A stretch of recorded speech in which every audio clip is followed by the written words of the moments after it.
Bonjour, bienvenue, welcome, bienvenido dans l'espace technique MGM Graphic Design.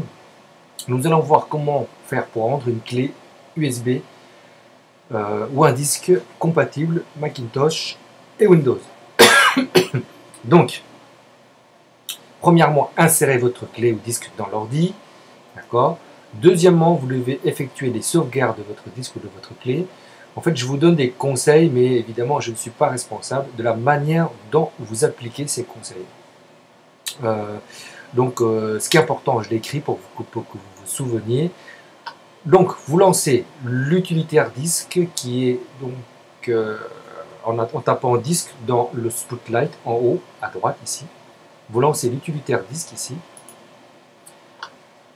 Votre clé donc a été insérée.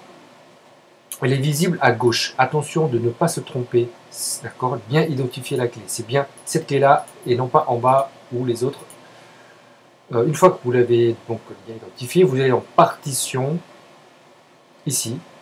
Dans Actuel, vous sélectionnez, vous cliquez sur 2. D'accord? La partition en haut, on va choisir arbitrairement quelle sera pour Macintosh. Je mets mes initiales. V comme Viet. Et je choisis le format Mac OS étendu. En bas, je choisis arbitrairement pour Windows. Vous pouvez faire l'inverse, bien sûr. Et je choisis le format MS-DOS. Il y a plusieurs moyens ou plusieurs manières, il y a plusieurs utilitaires pour faire ce que je fais. Mais je vous montre ma méthode.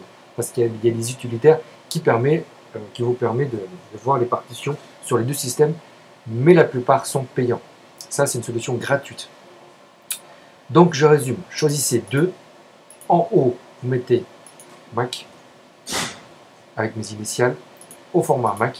En bas, vous mettez Win avec les initiales au format DOS. D'accord?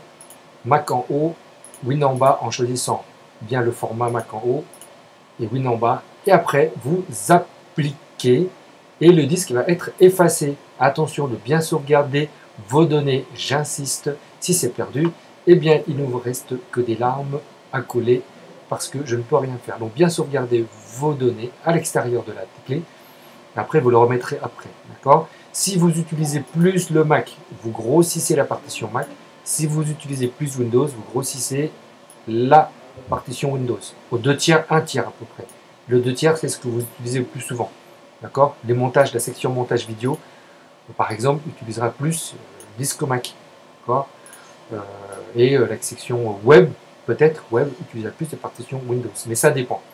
Donc, quand vous avez bien choisi, vous cliquez sur Appliquer. Oui, je suis sûr. Quand je clique dessus, je perds tout. Oui, j'y vais. L'utilitaire se met en place, il tourne. D'accord? Et si vous regardez bien sur votre bureau, si vous regardez bien sur votre bureau, vous avez donc 2 partitions qui sont visibles ici et là.